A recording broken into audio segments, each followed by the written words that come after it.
Hey everyone, thanks for coming tonight. If you're here, you probably know someone on the paper team personally, so we really appreciate you coming. This is like a room of our 100 closest friends, so it's awesome to have you. We're excited to share some things we've learned in building paper, and honestly, we've benefited tremendously from knowing all of you and learning from your experiences and sharing code. In fact, we even have a new open source project to announce tonight. The last three we've done have been pretty popular, and this is actually the biggest one yet. The event format, we have 5 talks. Each are about 15 minutes, so bear with us. It's a relatively long opening segment. Then we'll have about 20 minutes for a panel Q&A with everyone who's presented, but also other folks on the team if they're kind of the best person to answer your question. And after that, we'll be around to talk one-on-one about things we've presented or anything you're curious about. These are our topics. We're going to start with our new user experience in paper, which is very contextual. It sort of is aware of things you've done in the app and tries to minimize disruption. So we'll tell you a little bit about the architecture that allows us to implement that in a way that is maintainable and easy for us on the development side. Jason's going to talk about clean UI code. In particular, we have a ton of different story types on Facebook, and rendering all of those in a way that we can then use to also compose the same types of stories and have our composer be pixel identical to what your story will look like after you've posted it is an interesting sort of object-oriented programming challenge. And so Jason has some interesting approaches to that. Kimon's going to tell you about dynamic animations and basically physics simulating animations and go into depth there with a code demo as well. Brian will talk about gestures and making sure that your app is always interactive and sort of making best use of touch interfaces as possible. And then I'll come back up and kind of tie these things together and tell you about how we've made paper especially fast and smooth. So with that, I'll invite up Maddie Boyd to tell you about the new user experience.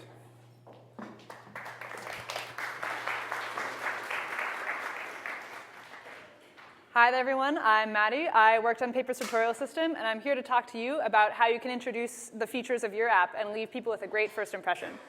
So some background on me is that before I joined the Paper team, I took part in an early beta of a prototype of Paper before there was any guided tour or tutorial of any kind. And I could figure out how to use my newsfeed, but I couldn't get to my settings or create a post. And it wasn't until I accidentally swiped down on the main screen that I revealed the options to do this. But I found this but purely by accident. And I feel I'm pretty tech savvy. I'm a software engineer.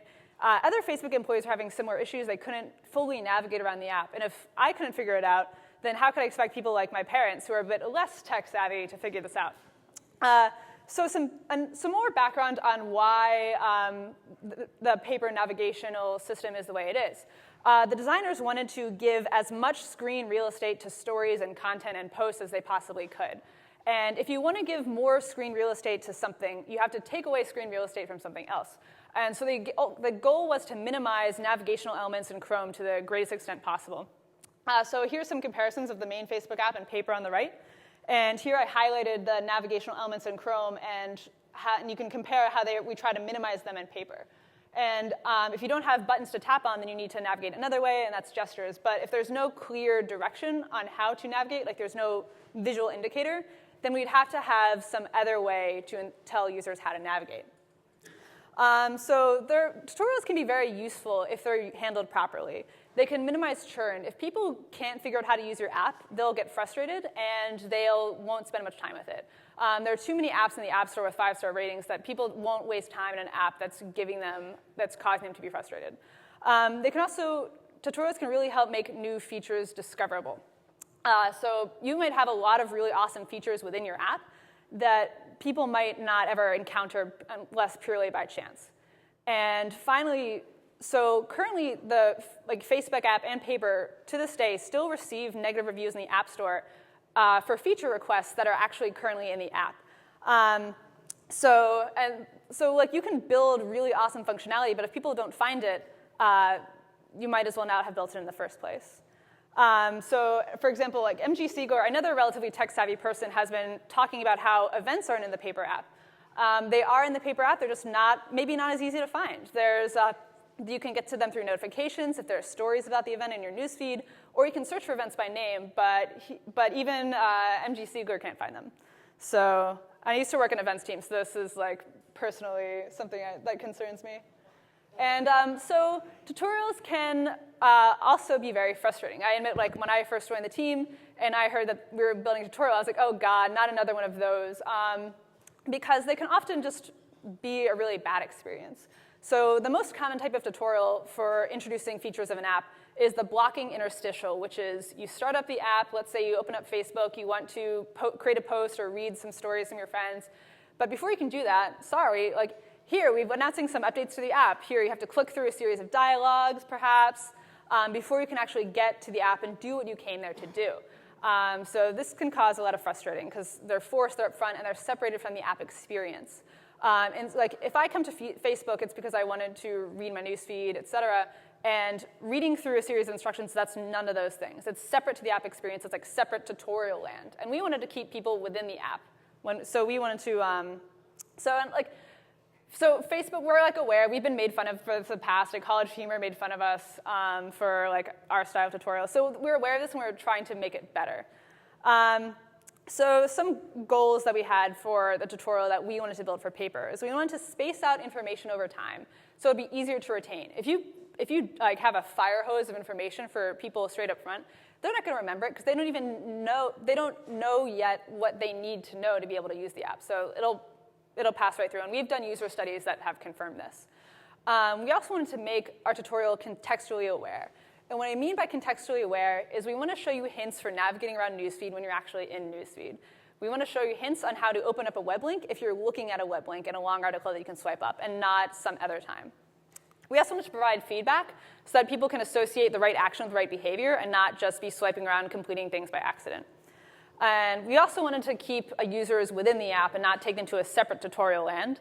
And we wanted to make it dismissible. We don't want to force anyone to complete this if they weren't ready currently at this time.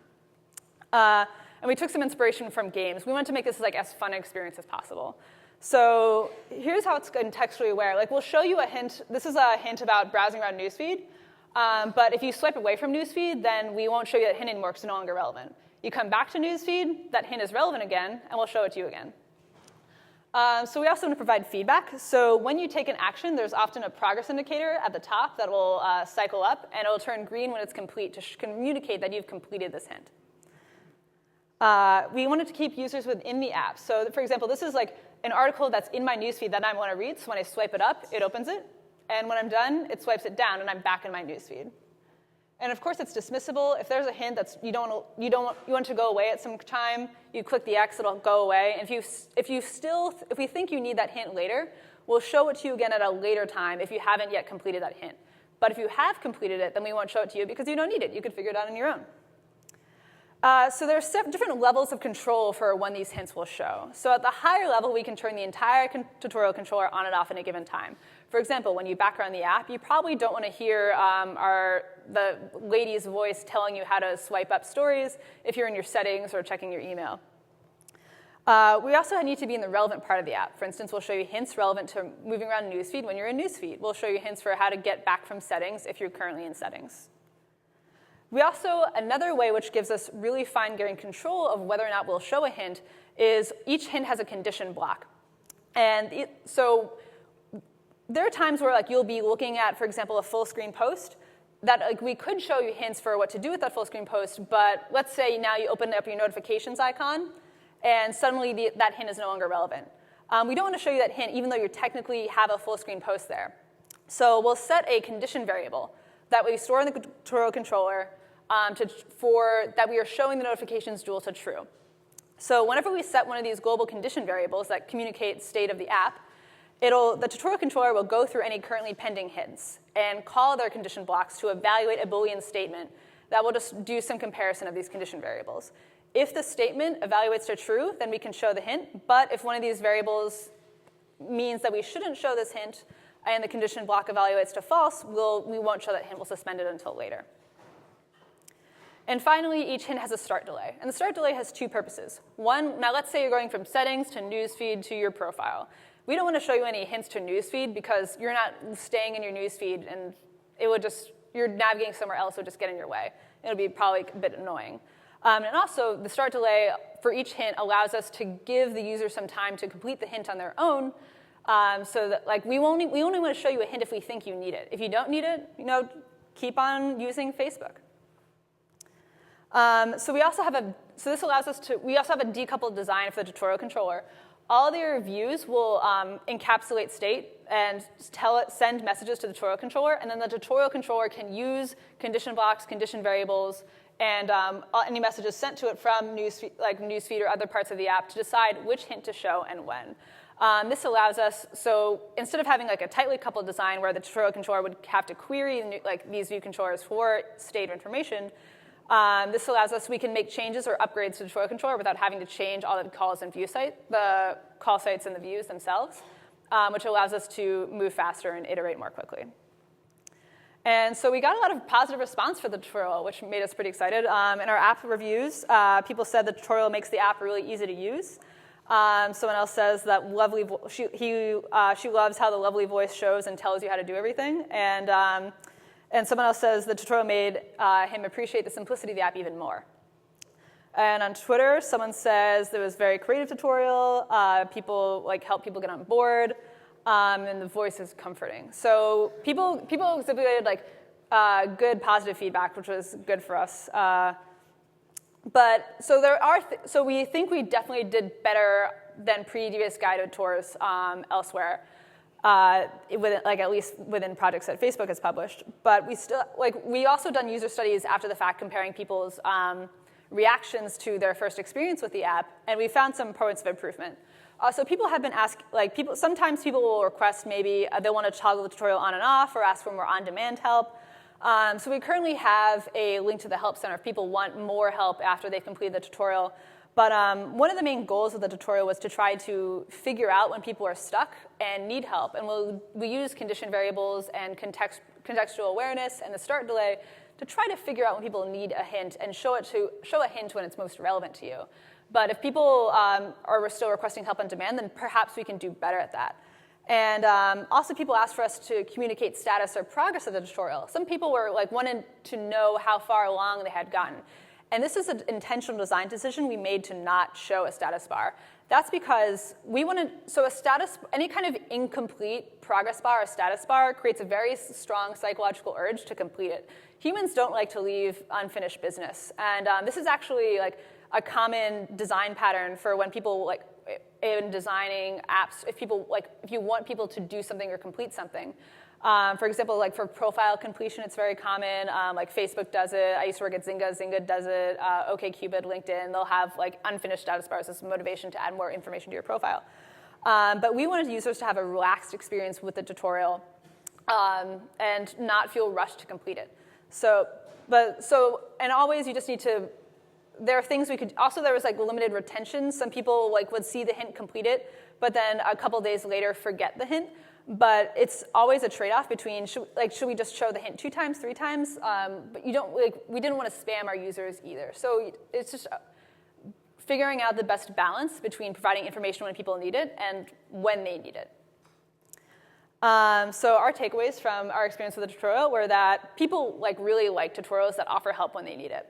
And also, one sentiment that we noticed in the user studies is a lot of people had the mentality of, I'll try it first and consult the manual if I need to. No one wants information up front because they don't know what they need. Everyone's pretty confident in their ability to figure things out, and for the most part, people can figure most things out.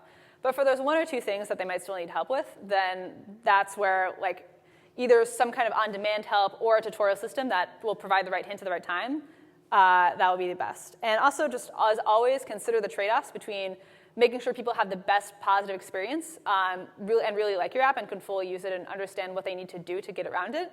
But also, you also don't want to annoy them or spam them with too much information. So that's all for me. Thank you very much. And now for Jason with Clean UI Code. There you go.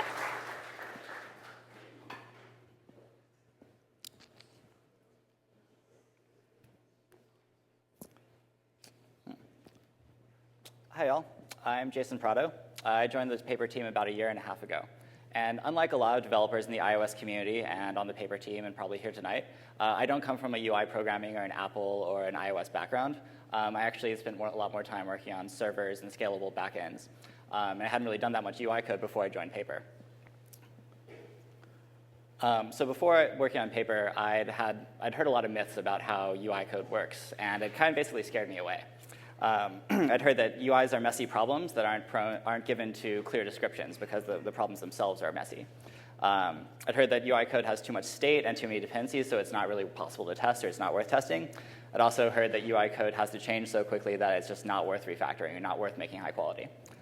I think we on the paper team have found those myths to be just myths. If you think about code being messy, all code is inherently messy, and the whole job of a software engineer is to manage the complexity of a software project and keep complexity down. As for testing, anything is possible to unit test if it's componentized and broken down into systems with clear dependencies correctly. And if UI requirements have to change all the time, then a system that is well factored and tested is going to actually be faster and safer to change. So on the paper team set out to build a very high quality code base. And I'm not going to talk about any secret sauce or radical inventions here. Really, this is just straightforward applications of software engineering principles that we all know. And I'll talk about 3 of those principles here today. We strictly adhere to MVC. I'll go into that. We favor composition over inheritance for our object system whenever possible. And we separate the calculation of side effects from the application of side effects. And I'll go into each of these. So here's a high-level view of our MVC schema. We have a lot of controller objects. Just for one story card, we might have several controllers. So one story controller will manage a face file controller, an attachment controller for every photo or link involved, and even a feedback controller for the buttons along the bottom. As soon as any piece of functionality becomes too complex to fit in a view, we break it out into its own controller. Or if it's too complex in another controller, we break it out into another one. Of all the controllers here, only the top one is actually a UI view controller. UI view controller has a very large API. It has a big API surface that has evolved since iPhone 1.0, and we don't actually need most of it. So we trimmed it down. Each controller is completely trimmed down to just the API it needs to offer to its clients. There's whatever it needs to manufacture a view and then configure that view. UI view controller also doesn't really fit with our asynchronous rendering abstractions, as Scott will talk about later. So keep that in mind. Your controllers could probably just be NS objects. And when we say MVC, what we really mean is model, view, controller, view model, store. So we picked up this rule that we decided to stick to, where views could never depend on models directly. They could only depend on these things that we call view models, which are immutable representations of the data a view needs to show. So we do this to encourage the reuse of components. So here's an example of that working out pretty well. Here on the left, you see a story card representing a photo uploaded to Facebook. And on the right, you see a link to an Instagram story.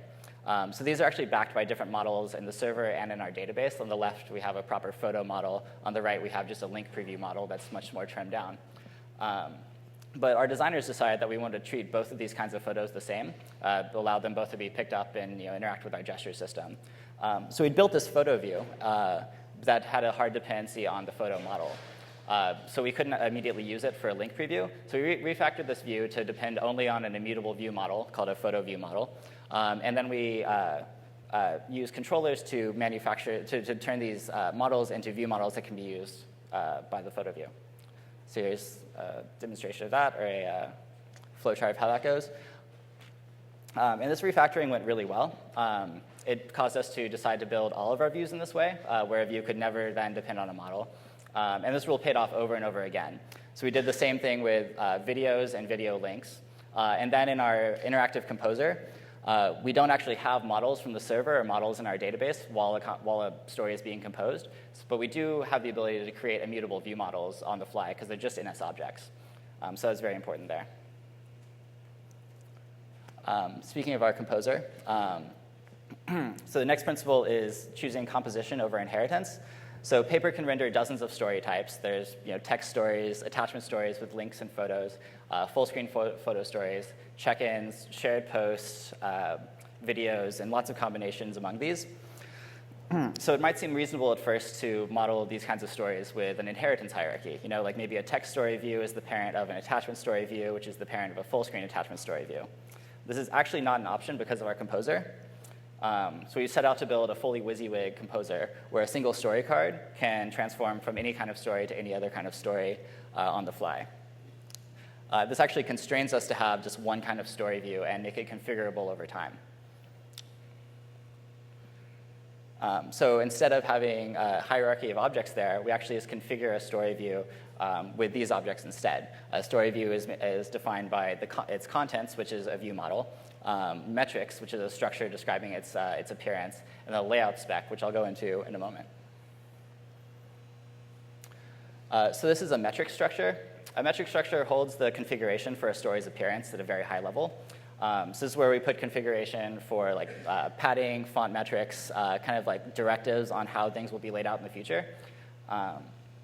And they actually do allow for inheritance. So here you see our attachment story is like a long text story, except it has an attachment position. And these are written in C++ because we thought the syntax was nicer. There's not a lot of infrastructure, a lot of cruft here, but it does let us inherit different metrics from each other. And also, since it's in C++, we can access these structures in tight loops where performance matters, but really it's just the syntax that we like better. And then next up, we have the layout spec. So layout spec is just an NS object that answers queries for frames. It has very few dependencies, and the dependencies are very simple. Yeah, the inputs are just sizes and metrics and maybe some light configuration, but then it comes back with frames from there. So we've separated out anything that would normally go in a large bloated layout subviews method into its own class. So this class has fewer dependencies, has kind of it's isolated, so you only have to think about layout while you're working on it, and you don't have to think about layout at all when you're not working on it. It also means layout specs are totally standalone and don't depend on anything from UIKit, so I can instantiate one in a unit test and verify that it's correct.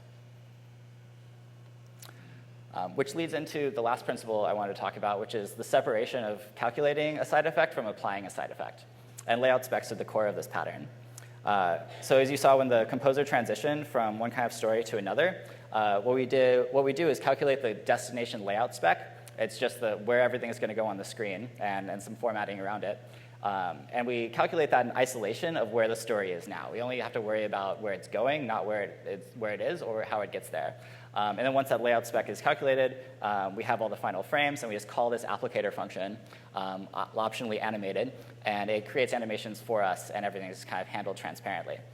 So you only ever have to think about one state. It's represented by this nice layout spec, and everything else is kind of handled automatically. So what else could we do with the layout spec?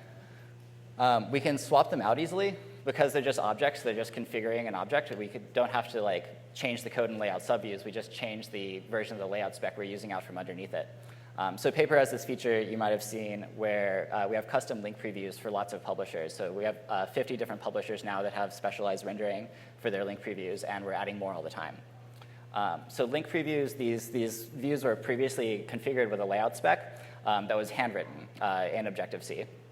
But we could, since it was so decoupled, we could actually swap this out with a different kind of layout spec. So we came out with one that's configured by a JSON configuration file. And you can see on the left here kind of what those configuration files look like.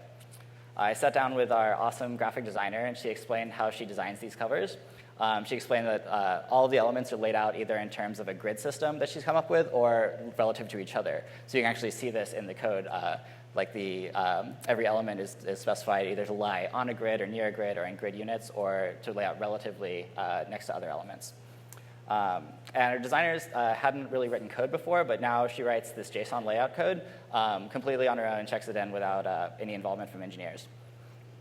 Another interesting thing about this methodology is that this layout spec was written test first. So I wrote a bunch of tests to make sure that given this kind of configuration file, elements would lay out correctly. I made all the tests pass, and then I started iOS Simulator and made sure it actually looked right on screen. And it basically looked right on screen. So not only is this pure UI code that you wouldn't normally think about unit testing, but it was written test first. And it's definitely found regressions that would have shipped if we hadn't had these tests. And that really wraps it up for me. In conclusion, UI code is actually not impossible to make clean and reusable. It just takes a commitment to sound software engineering practices. And next up is Kimon, who will be talking about animation.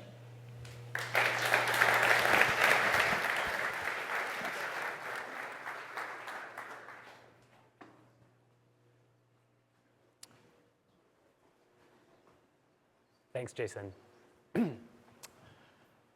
Hi, my name is Kimon Tsinteris, and I'm here to talk about animations, in particular going beyond static animations.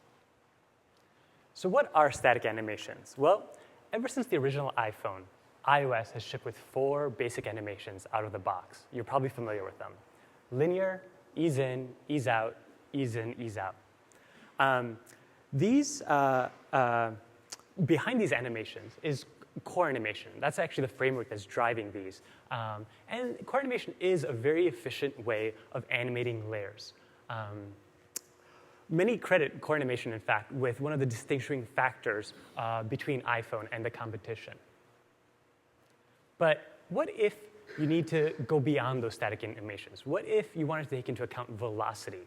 That's very common when you're trying to animate something using the flick of a user's gesture. What if you had custom properties that you want to animate, or custom objects, or create other custom animations? Core animation actually gets really tricky here. You can kind of fudge it using a keyframe animation, but that takes a lot of trying and failing. I still remember trying to do my first spring keyframe animation, and it's actually really, really hard to get right. And even if you do it, it never feels quite right. Lastly, what if what you're animating isn't a CA layer? You're out of luck. OK, so what options do you have? Just recently, in iOS 7, Apple introduced UI Dynamics. And UI Dynamics is a really interesting framework. It's very full-featured, and it basically lets you describe your objects in terms of behaviors, physical properties. The thing is, it has a finite set of properties that you can animate, and it requires a paradigm shift. It's actually kind of complicated. You basically have to throw out all your static code and write new dynamic code. So what if for some reason you can't use UI Dynamics? The last option is homegrown. What does that look like?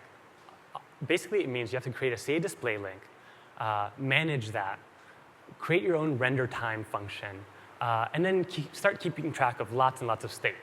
The start time of your animation, the current time, to value progress. Then you have to do some math. You basically have to, interpolate. Maybe you have to do some physics. It pretty quickly gets very messy.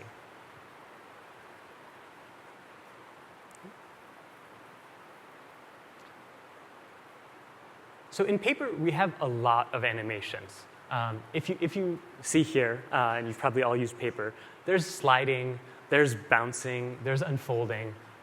We're an animation-heavy app. These are actually what bring the application to life. So what did we do? We created Pop.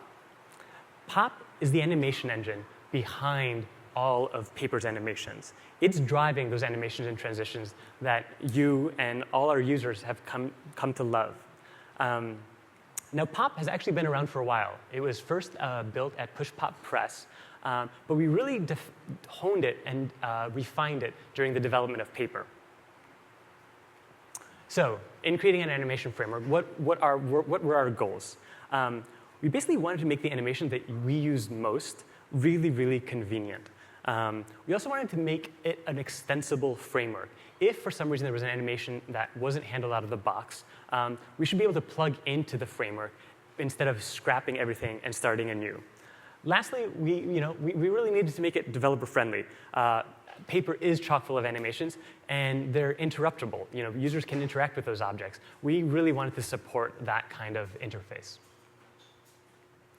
So, diving in a little, we basically started with the 4 animations that we've all grown to love, the static animations.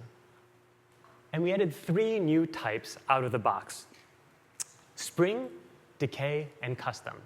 Now, spring and decay are the ones that you see all throughout Paper. And most important thing to know about spring and decay is that they take velocity as an input parameter. And that's very, very important to have your animations feel natural when they're coming off a user's flick. Custom, the other first primitive out-of-box animation type that we've added, is basically recognizing that an animation framework can't do it all. You can basically tap in to pop and write your own custom animation. So now here's Core Animation API. How did we go about doing this? The Core Animation API is actually quite nice. It's very powerful. It lets you add animations, stop animations. But it also, most importantly, lets you query your layers for the currently active running animations. So this is the Pop API. It should actually look very, very similar to anybody that's done core animation. It keeps the same flexibility of being able to query for running animations. One of the only differences is that the basic object is a pop animation object. The other key difference is that it's implemented as a category on NS object. And this is really important. This basically recognizes that you can animate anything. So now let's take a look at what it takes to go from a static animation using core animation to something a little bit more dynamic using pop. Here is basically the 4 lines of code, core animation code, to animate layers bounds. Here it is in pop. It should look very, very similar. It's effectively the same 4 lines of code. Now, I mentioned extensible. What if you want to animate your own custom property? Pop, you can do that too. Animating is basically just change over time, if you think about it. So here is a sample little property that shows how you'd animate the volume of something, your radio. Basically, all you have to do is define a read block, a write block, and then a threshold. And threshold is, just think of it as the smallest significant amount of change. This hint to the system is actually very valuable when you're working with dynamic quiescing animations. Now, I'd like to show you a demo.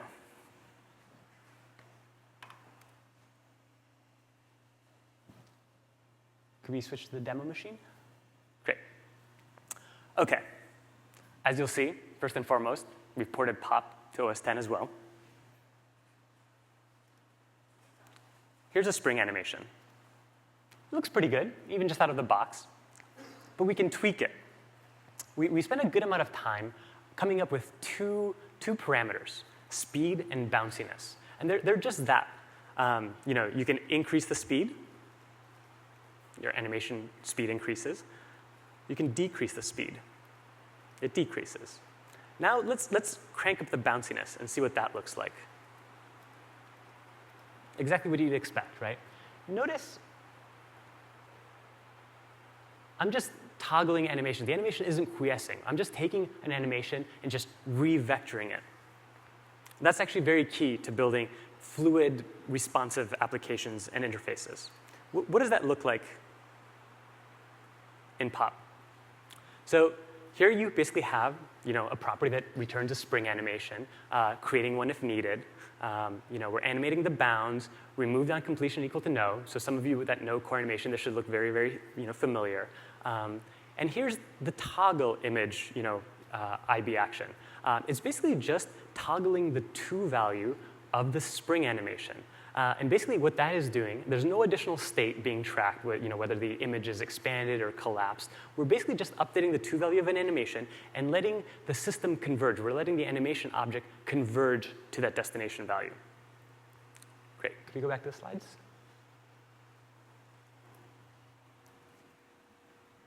Cool. Thank you.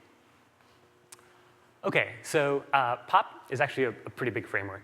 And it has more features than we can talk about today in this presentation. As I mentioned, it has a familiar API. It's an animation engine that's decoupled from the type of object that you're trying to animate. It's extensible. It also has tracing. So this is actually really huge as far as being able to debug what your animations are doing, basically recording all the values, property changes to the animation, as well as updates to the objects that you're animating.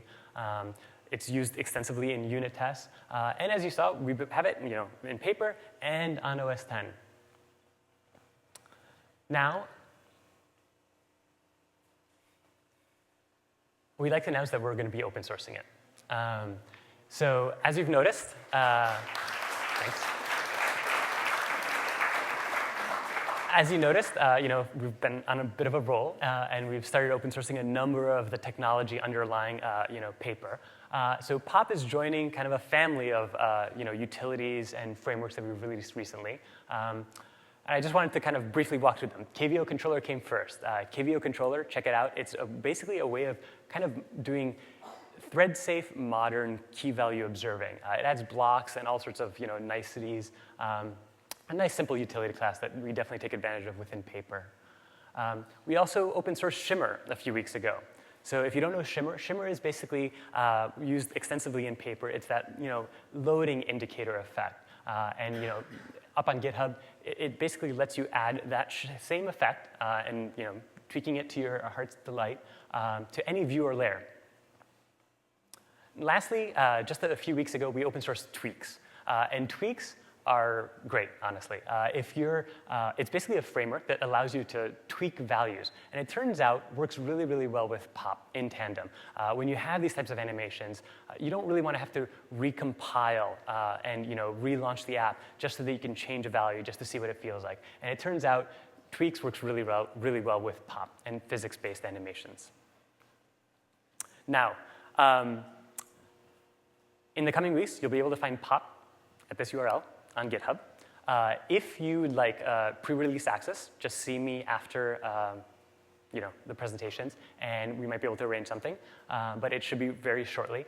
Also of note, coming soon, is integration with Origami. I don't know if everybody knows, but Origami is basically a design prototyping tool that we use extensively within Facebook. And animations like the ones that you saw are also supported. The same values that your designer is going to basically hand you for bounciness and speed are going to be directly applicable to when you're using POP. Thanks. Up next.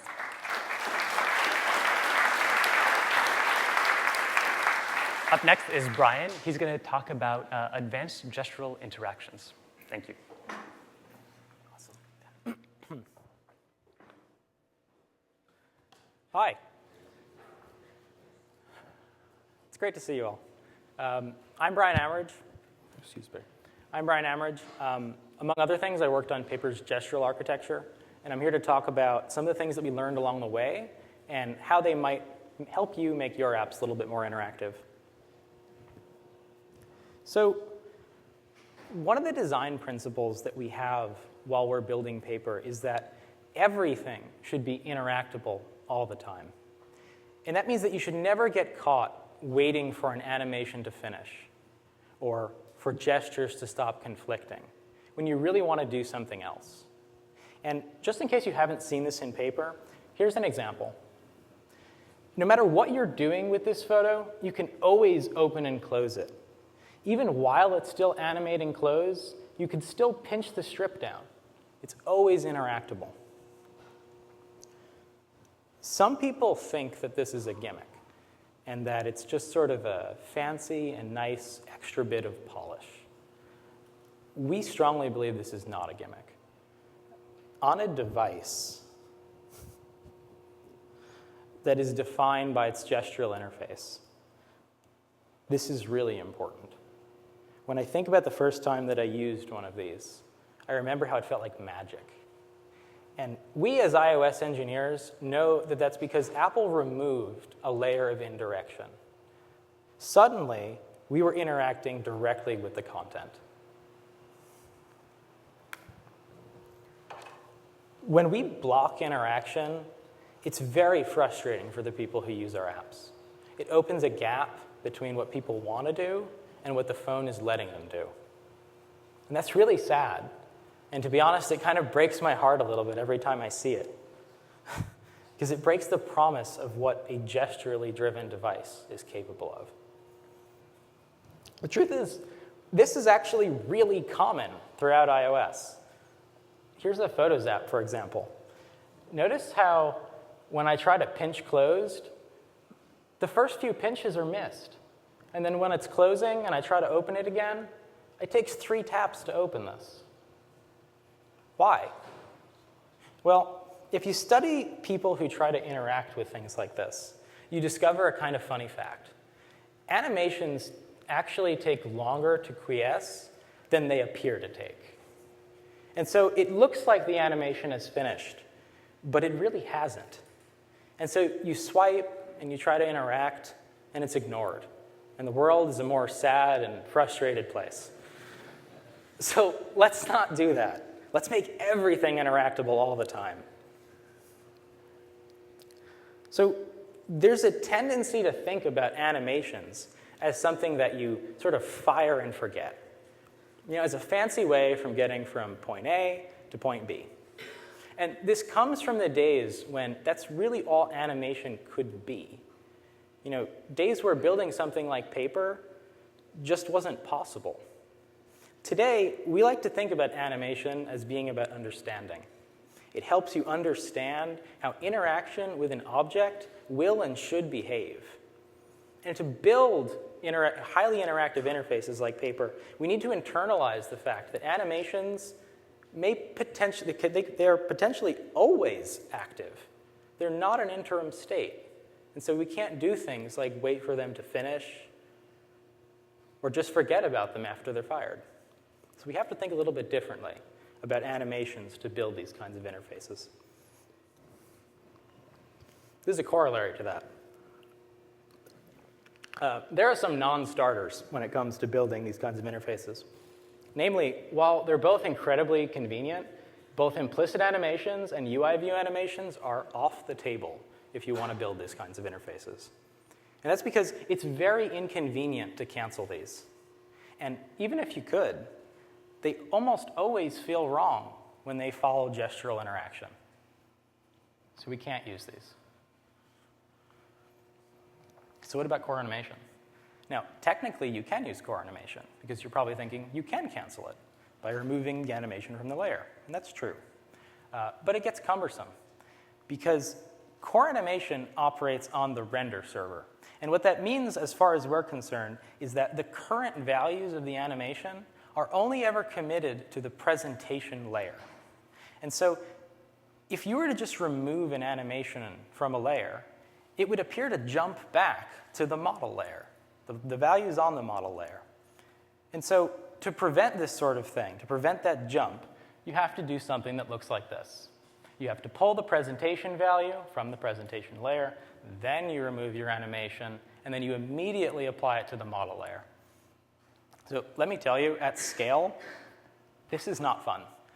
If you think about some of the animations we have in paper, some of the interactions we have, like when you pick up a photo, there are about 5 or 6 animations happening simultaneously when you do that. So this sort of thing gets very hairy. Now, on the other hand, POP is a client-side animation framework. It animates the model layer. And so removing an animation is naturally seamless. If you were to remove the animation, the layer stays exactly where it was on the last frame of the animation.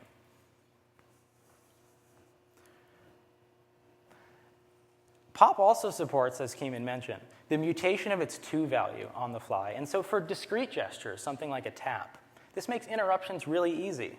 So if you imagine, for example, that we're animating the size of a photo, when you tap it, open or close it. To do this, all you're doing is when you tap, determining the opening size to animate to, and then assigning that as the to value to your animation. And that's it. That works. But what about continuous gestures? Things like pinches, pans, rotation. It's a little trickier, but if you're using POP, it's actually not that bad. So going back to the photo example, if the user starts pinching on a photo while it's opening, while it's animating opening, what you want to do is you want to kill the size animation. And then, like we mentioned, the photo is going to be stuck right where it was, under your fingers. And so then you can allow your gesture recognizers to dictate the movement of the photo. And then, when you do something like a throw gesture, you have a newly determined end state, and you just animate to it. So, a little more complicated, still not that bad. But there are some other complexities that you might run into when you're building these kinds of highly interactive, always interruptible interfaces. And so there are two other recommendations that we have. First, try to avoid using frame in your layout code. That sounds kind of funny, right? The trouble with frame is that it depends on transform. And when you use set frame, it resets the frame of the layer or the view or whatever, what have you, to the identity transform. And so if we're operating under the assumption that animations can be active at any time, even during layout, and you're animating the transform, like you would be if you were to animate something like scale or rotation of a layer, setting the frame during your layout will wipe out that transform, and it'll jump. So instead, what we recommend is using bounds and position, because these setters don't affect the transform. Apple recommends this approach as well. Second, this also sounds kind of funny. We don't use double tap gesture recognizers in paper. And that's because when you introduce both a single tap and a double tap gesture recognizer into the system, it needs a way to distinguish between single taps and double taps. And the way it does that is by introducing a delay into single tap gesture recognition. And so what you basically have is a system where you tap, there's a delay where it tries to say, is this going to become a double tap? And if not, it fires. But the end result is that this feels very slow and unresponsive.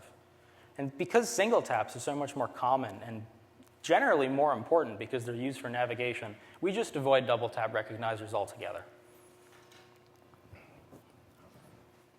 The next thing I want to talk about is about the gap between a gesture and an animation. Often that gap is very big and jarring, and it makes gestures feel fake because you're no longer interacting directly with the content. We want to eliminate that gap. We want our gestures to transition seamlessly into animations. We want them to feel like one continuous motion. And to do that, we need to think about animations as physically decaying continuations of gestures. We think about this a lot, so I'm going to say it again. We think about animations as physically decaying continuations of gestures. And so if we think about this photos case, you can see that the gesture flows right into the animation. Like it's one continuous motion. And you really can't tell where the gesture ends and the animation begins. How do we do that? Kimon touched on this. The answer is actually really simple, but it's really underused. UiPan Gesture Recognizer has a method called velocity in view, and it returns the velocity of a gesture in points per second in the coordinate system of the view that you pass in. And so to bridge that gesture to animation gap, you take that value, the velocity from the gesture, and you pass it into your pop animation. It helps to visualize this, to understand the full system, though. This is a graph of velocity over time. The beginning of this graph is where you begin moving the photo underneath your finger. And then here, this is where you've completed the throw gesture. You've lifted your finger off of the screen. And then immediately after that, you can see that we kick off an animation seeded with exactly the same velocity. This is the gap being bridged. This is what makes it feel like one continuous motion. And then the rest of this velocity lifecycle is pretty much what you might expect from a spring. Springs have a friction value that expresses how they decay over time. And so that's what you see happening here. The animation's velocity decays. And then assuming you don't interrupt the animation, which we support, you'll see the velocity quiesce towards 0. The last thing I want to talk about is really just some quick tips about how to manage simultaneous recognition of pinches, pans, and rotation all at once. So imagine for a moment that you just pinched this photo closed, and it's animating back to the story card. And now, then imagine you put your fingers down again. It should just stick to your fingers, right? Well, unless you're careful, it won't. In most implementations of this sort of thing, it'll jump back to having 0 rotation. And that's because most implementations would do this. they would apply the gesture recognizer's value directly to the view or the animation. We can't do that. Why? Well, the answer is that the values that you pull from gesture recognizers are relative values. They're relative to when the gestures begin. And so if you begin a new gesture that interrupts an animation, the gesture recognizer doesn't give back a value that reflects that initial presentation value. So in this case, the rotation recognizer's rotation doesn't reflect the initial rotation of the layer. And so to work around this, a common strategy that we use is to separate the base values from the relative values by stashing those base transform components when the gesture begins. And so you stash things like the rotation, the scale, maybe even the translation. And then, when the gesture updates, you combine these values. You combine the base values with the relative values that you pull from the recognizer.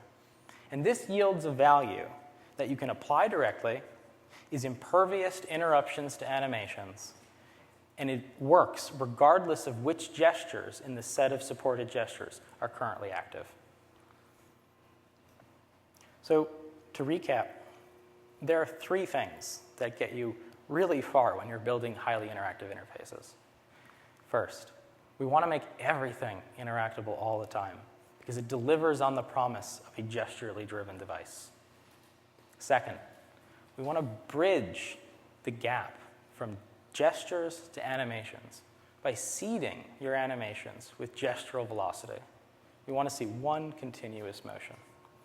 And lastly, we want to delight people who use your app by letting them do the things that they only playfully try, like pinching and panning and rotating all at once. If we all commit to doing these kinds of things in iOS, the iOS community, world, platform, ecosystem is going to be a less frustrating and more playful place. And now I want to welcome up Scott to talk about the asynchronous UI technology that allows an app like Paper to be so gesturally driven without sacrificing performance. Thanks.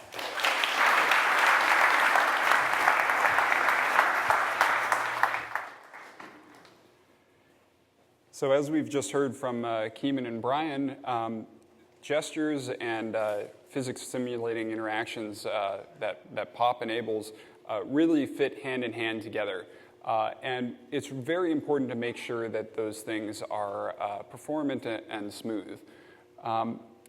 In fact, if they aren't realistic, it's really not worth doing them at all. And the reason is that the delight they're intended to create just instantly turns into an annoyance. It becomes an imposition to using the app and a frustration rather than helping a user understand the information flow in your application. And honestly, it really is worse than not having them at all. So in looking at how to do this, you need to remember that both touches and animations are equally important. Brian described this, but we think of animations as simply a continuation of gestures. And both of them actually require processing every single frame. So if we look at how this is done in Paper, it's really pervasive, and we think it's just really fun to use interfaces like this that are smooth and easy to navigate, yet are also playful and very clear in explaining where content moves in reaction to your touch. Now, if we think about before iOS 7, it was actually very uncommon to see dynamic animations or continuous gestures. By default, really static single taps, discrete gestures, and static animations were the standard. Really, animations were fire and forget. The APIs even encoded this and made it very easy to run a completion block after the animation is completely done. UI Navigation Controller is a great example of this. You typically tap a row or a button, and it pushes something on the screen, and during that interval, the user really can't do anything else, and that sort of informed a lot of the other interactions that were built into the system.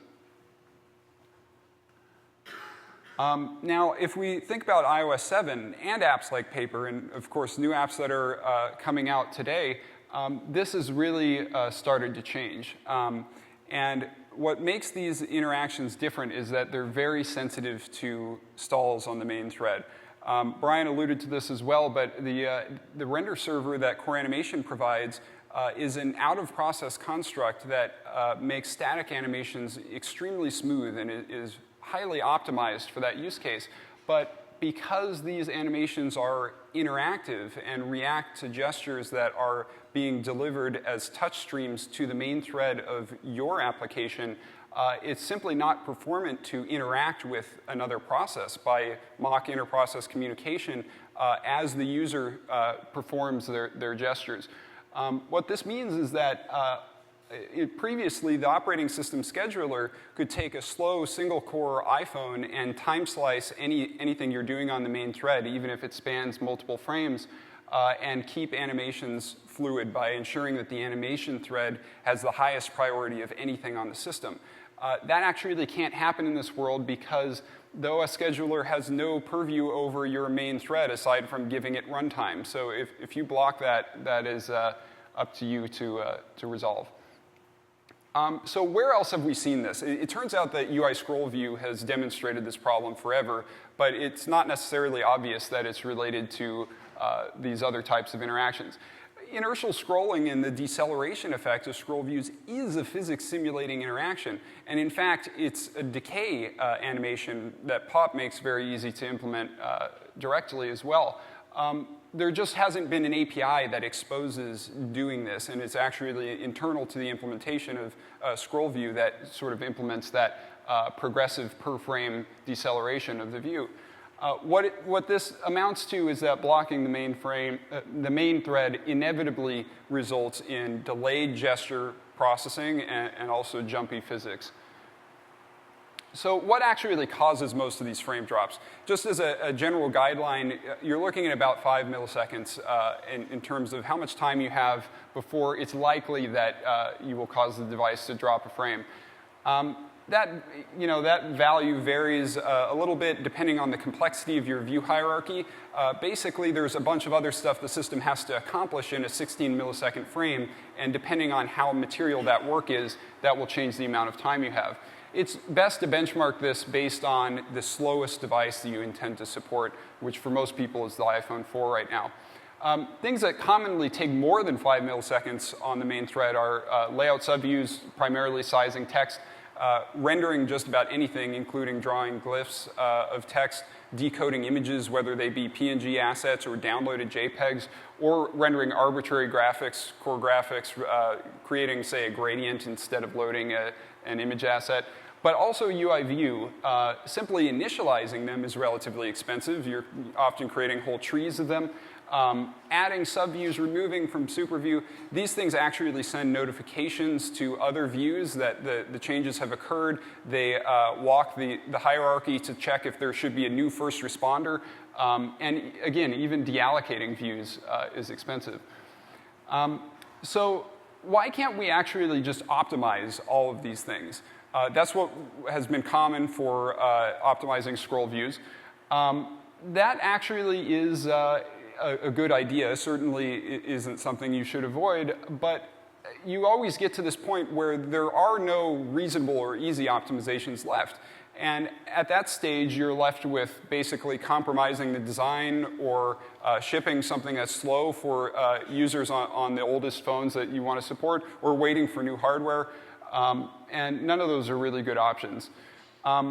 So especially if it's not just a scroll view that stutters, but your whole interface is sensitive to main thread stalls, you need a much more structural solution to this.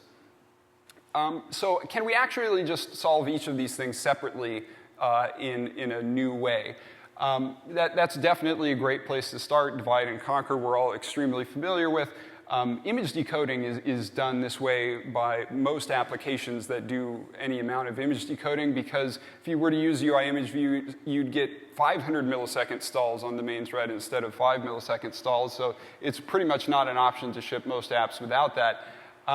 But again, if you have this sensitivity everywhere in the app, this is actually a challenging thing to do in all contexts, and it turns out that a comprehensive solution is actually easier from a development perspective and results in better performance as well. So if we look at what we're working with here, UIKit and Core Animation are incredible frameworks, but they were designed for this render server architecture. Again, highly optimized for the use case they were built for, but they are designed specifically for use on the main thread. Merely allocating one of these classes off a main thread can crash, even if you don't do anything else besides allocate it. Yet these frameworks provide such critical functionality that no developer could reasonably hope to re-implement, that any solution really does need to integrate with these frameworks and not try to recreate them. So what we looked at was actually just the relationship between CA layer and UI view, and thought, well, UI view adds a bunch of features to CA layer that Core Animation didn't think to implement, so we can actually do the same to UIKit. And so we added a third type of object that we call a node, and we made it thread safe. And so we programmed to this thing instead of views, and we can allocate them on background threads and manipulate them in any way we like. And it marshals interaction to the core system frameworks in a way that is performant and also safe for their constraints. The relationships here are strong reference on the top and weak reference on the bottom. So what does this actually enable? One is asynchronous layout. So before ever creating any of the system backing objects, we can create a whole tree of these things and trivially call a layout method on them, and that will traverse through the hierarchy and perform text sizing calculations. Fortunately, core text is thread safe, which is tremendously useful. Otherwise, we would have trouble with that. So asynchronous rendering is kind of the next part of this, and display is called directly by Core Animation, but we just take this as a hint that something needs to be displayed, not that it has to be done now and block the main thread doing so. So as you can see here, this is very nearly the actual code we've written. It really is that simple. And we basically just schedule a display to happen soon on a background queue. And then when it's done, we bounce back to the main thread because layers cannot be interacted with off the main thread, and set the buffer that we allocated to be the contents of the layer. Now, this is interesting and very useful for us, but we quickly discovered that by doing an abstraction like this, as opposed to targeting each of those problems directly, we get a bunch of other really interesting optimizations that can only be enabled by something like this. One is layer backing. It turns out that a lot of places in your application's view hierarchy don't need the features that are present in UI view. It primarily adds event handling and some other things like accessibility, which is extremely important, yet there are portions of the view hierarchy that are sort of at a very low level that don't need the distinguishing power that you get with views. And because views are much more costly to create than layers, of course, they create layers every view you create, but they add a lot on top of that. If you have something like a text label inside of a button that never needs event handling because the button does the event handling, it would be great to just avoid creating the views. Unfortunately, if you're coding directly to views and layers, this is really messy because the APIs don't match very well, and you have to change the superclass. But since we're programming to this node concept, we can simply enable a Boolean property that avoids creating the view. We don't get event handling callbacks and a few other features of UI view, but it's very trivial to do this. And so Paper ships with about 50% fewer views than it would otherwise need. So what is subtree precompositing?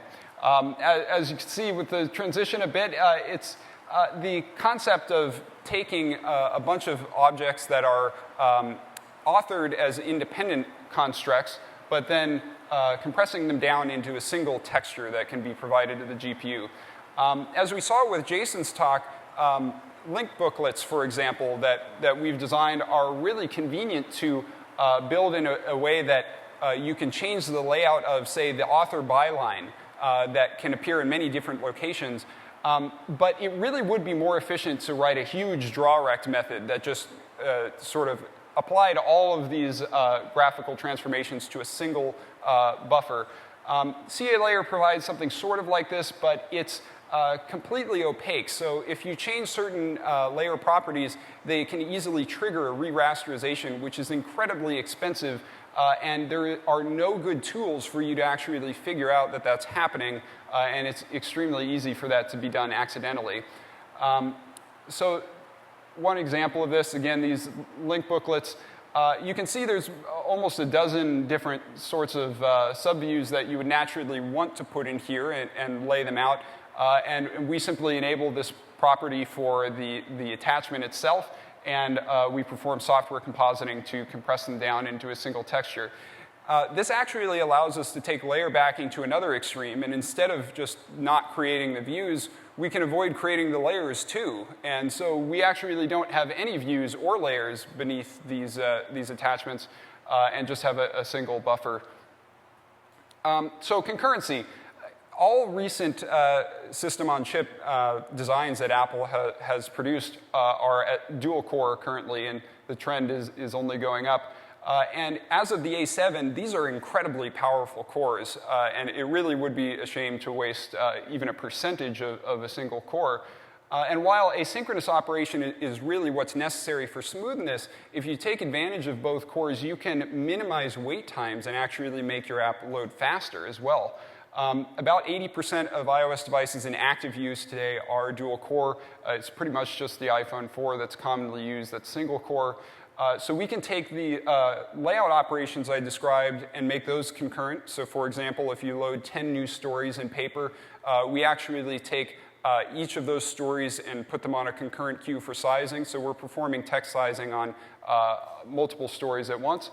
And also we can take text and images and graphics, put those on a concurrent queue as well, and they will be processed as quickly as possible, even though they're very different amounts of time required to render a small text string or decode a huge image. Interestingly, this also improves performance per watt out of these CPUs. There's a concept known as race to sleep, where the quicker you can accomplish your work, the more quickly the CPU will be able to enter a low power state, and this actually makes a material difference.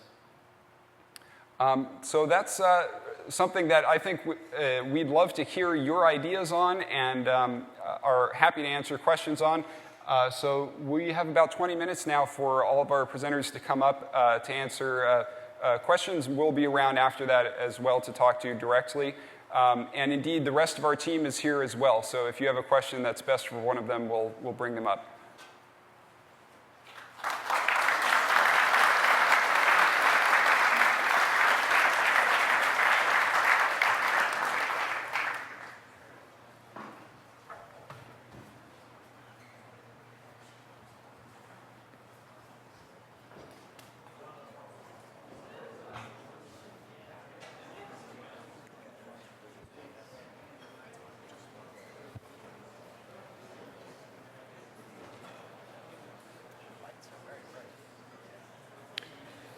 So yeah, I think we have mic runner going around, so feel free to raise your hand. Hi, thanks for the presentation. I have a question. Pop is going open source. What about the asynchronous stuff? nodes stuff? Not yet. It's a difficult framework to get the API perfect. And so we've been playing around with this idea for a long time. I actually first designed it about 2 years ago when we were working on the very earliest prototypes of Paper. And it was the first kind of major technology we built for this app. But there's been a lot of evolutions of kind of the right way to structure that API. And so we want to make absolutely certain that before releasing something like that, future versions of it would be API compatible, and they'd basically be extensions of the API. But I'm happy to talk to you in detail about implementation details.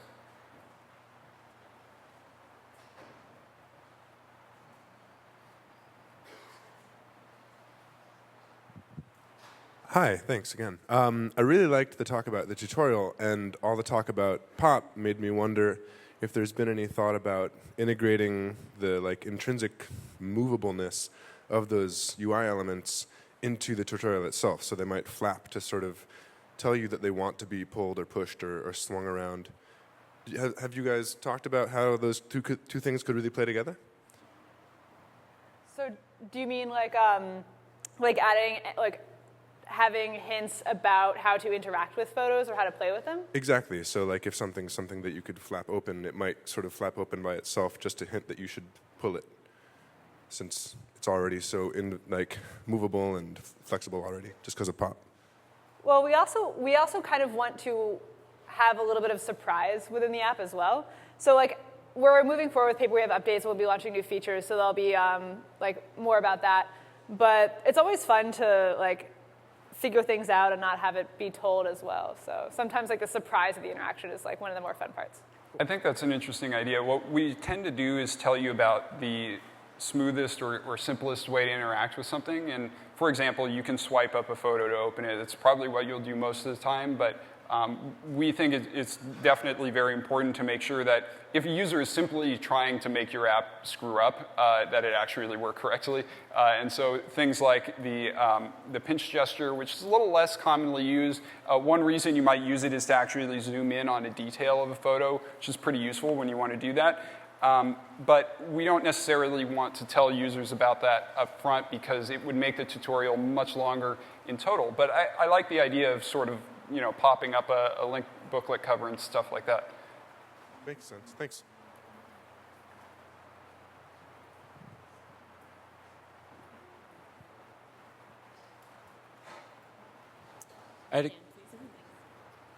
Thanks for all the content. This is all really great stuff, and I'm really excited to see Pop once it goes open source. Brief kind of meta question. What's the availability of these videos and the Q&A to the general public? Yeah, good question. We are recording this and we'll be publishing it online for everyone. The main plan is actually for the talks. To be honest, we have not even decided if we'll post the Q&A yet, but let me know what you think.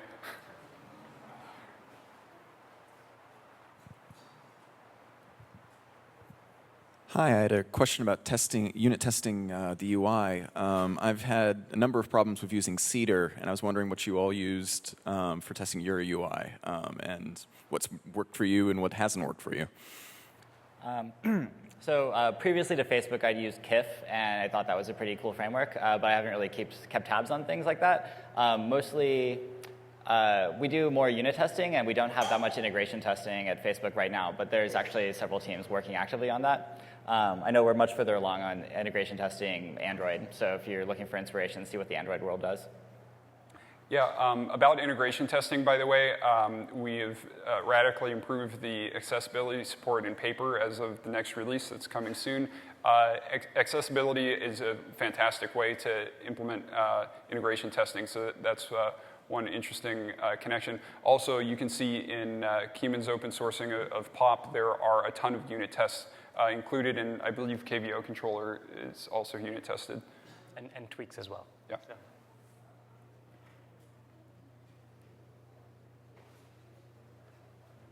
Hi, that was a fantastic presentation. My question is, when will Paper be scaled for iPad? Great question. We love the iPad. It's a really big canvas, so it's very challenging to design an app that fits in perfectly with the capabilities and the size of an iPad screen. We wouldn't just want to stretch the app, so we don't have certainly a date or a commitment, but we've explored it internally. Hi, I have two questions. So my first question is, how does the whole workflow look like? Is it more like a product manager driven or designer driven? And for example, the animations, does that come from designers or come from engineers? Great question. Someone else mentioned origami, Kimon actually, and it's a great thing to look at because honestly, it was one of the most important parts of building Paper. We didn't have time to talk about it today, but basically there's this tool called Quartz Composer that Apple built. It was basically a tech demo, but we've tried to make it into a UI design and interactive prototyping tool, and it's been tremendously successful for us. So we like to think of our project as being primarily design-driven, yet what we actually do is much more of a hybrid between what you might call an engineering-driven project and design-driven. We make sure the engineering team is involved in sort of auditing and giving feedback to the design team from the very earliest stages. And that's founded on the fact that most engineers have years of experience building products, and so they have a very well-honed set of intuitions around if something is easy to use, or if text is too small for a certain group of people, or if it's just not going to come out the way the designers want, so we shouldn't even do that, or things like that. And so I think it's extremely important to have that kind of integration between design and engineering. I have another question. So it's about the layout specs. You guys mentioned the layout specs hand over to the publishers so they can manage their own layouts. So do you provide them with a finite number of templates, or can they have some tools to drag things around and design? And also, how do you guys test the accessibility in the layouts? Actually, all the layout specs and all the link covers that we've released so far are written in-house by our own designers. Opening that up to be an API is something we would love to explore in the future, but we don't have any certain plans to yet. And as far as accessibility, it's really in the hands of the designer then, because they get to pick how big the font is and how the text will display. And for instance, text on top of images is very difficult to read. So we do have actually tools to define how big a gradient is going to be and how big a background is going to be to put text on top of an image and increase readability. Yeah, so those designs are again, built in-house, but we coordinate with publishers before, of course, releasing any of those designs. We work with them to get their feedback on the way it looks, but the tools are in-house, and so as you described, we would want to build out basically editing tools before opening it to publishers directly. Yeah, I have a question about the process that you guys use within your team, the code review process specifically. You guys obviously have a lot of very unique things about how you're implementing, some of the basic frameworks. So what does the code review process look like? Do you just use the standard pull request with multiple reviewers, or is there something more unique? I'll let everyone take this question, but we do have mandatory code review in the sense that at least one engineer needs to review something, and we also really love when multiple people are reviewing something.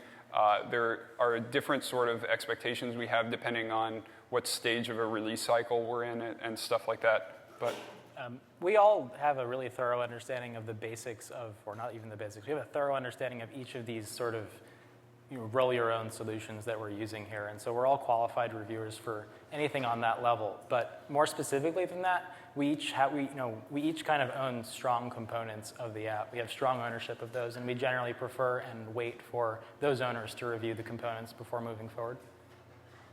I'd second that. I think having strong ownership has definitely been important within the development of paper.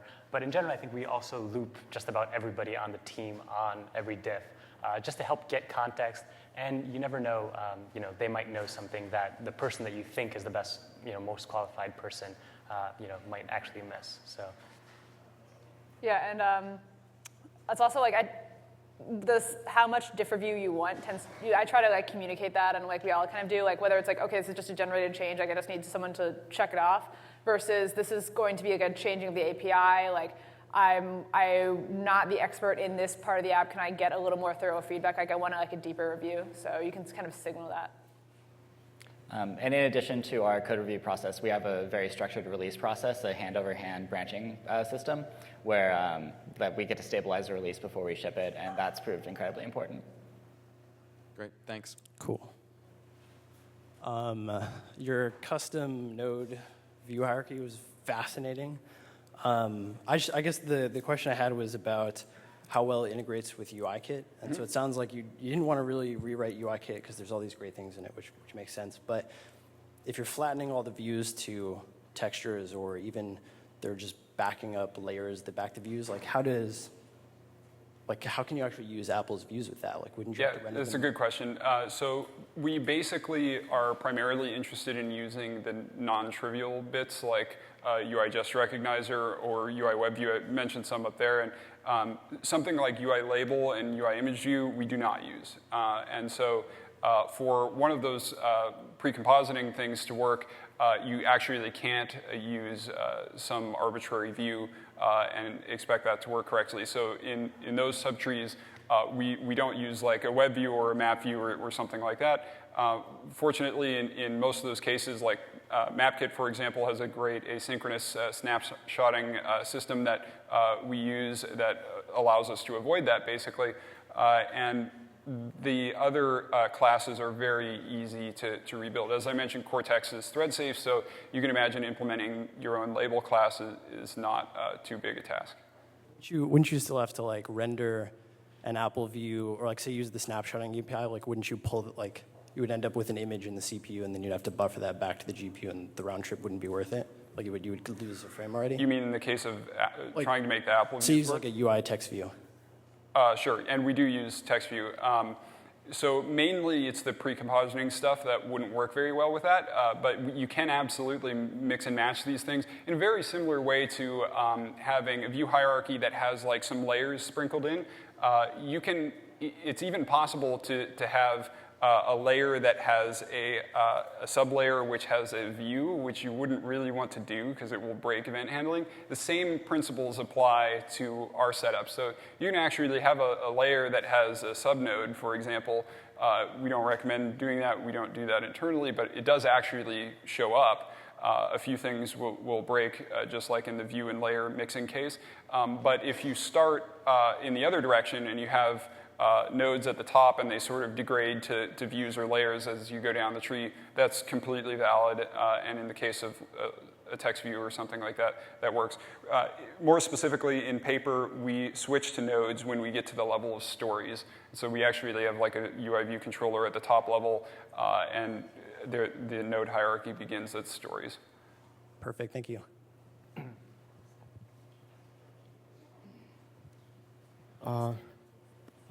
Hi, thank you for open sourcing these components. I'm very excited to try to use them. The next question, are you going to use them as they open source inside your own product, or is this just a fork for open source and you're going to go with your own internal development? No, we're not planning on forking them. We're not just like throwing a tarball over the fence. We plan on being active contributors with the community. So yeah.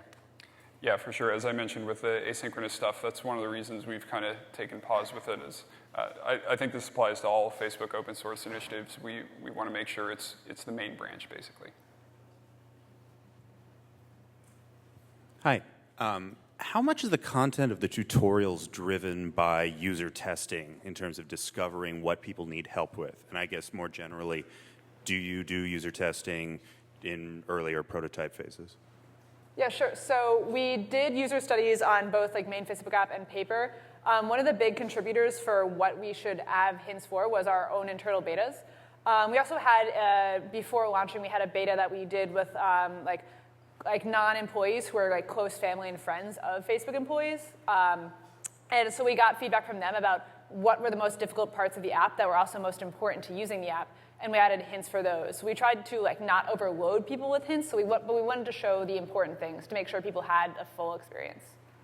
Yeah, I think on that note, we basically built out the first set of tutorials based on intuition and effectively the design team's sense of what would be most useful for the tutorials, and then benchmarked from that to what surprises we found in testing. And there are definitely surprises. In fact, after we've launched, we've learned some things that we'd like to change about the tutorial. So it's mostly internal beta testing, which is basically employees. Towards the end of app development, we started doing some user testing, pretty small scale. And since it's very easy to change our new user experience, like all the views that slide down and stuff are obviously abstracted, so we can make those edits pretty late in the release. And we've been doing more user studies as well after launch to get more feedback from people who have like been using it casually on their own. Yeah, and just a general note on like the way we do user testing. We don't use user testing to validate sort of our vision for ideas. We use user testing. We use user testing to validate very specific questions that we think are sort of natural fits for things that you can ask users. Like you can observe whether or not they found something, but you can't really ask them questions. Thanks. Thank you all for these great presentations. I actually wanted to ask about auto layout.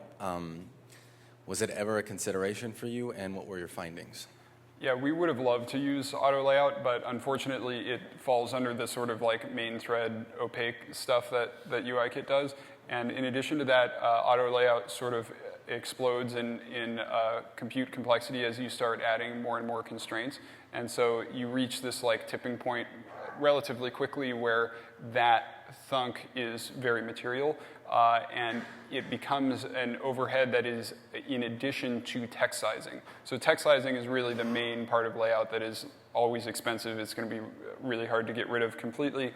But auto layout, if you really use it for everything, will be another one of those. And since you can't even tell auto layout, I want to solve the constraints like now, like go do it over there before I show this view, it ultimately wasn't an option. I had a question regarding accessibility.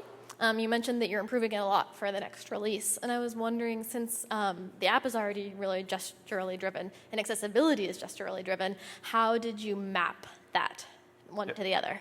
Yeah, that's a great question. By the way, the first version of Paper, I think it was one of the hardest cuts we had to make to not be accessible from the first release. The architecture we built considered accessibility from the very beginning. I put it on that slide for a very good reason, that we didn't want to rebuild the accessibility system, and we wanted it to be exactly consistent with what users expect. And so that integration is extremely important to us. A lot of the accessibility gestures are actually sufficiently different. There are triple taps used and various sort of orthogonal swipes that don't interfere with our gestures.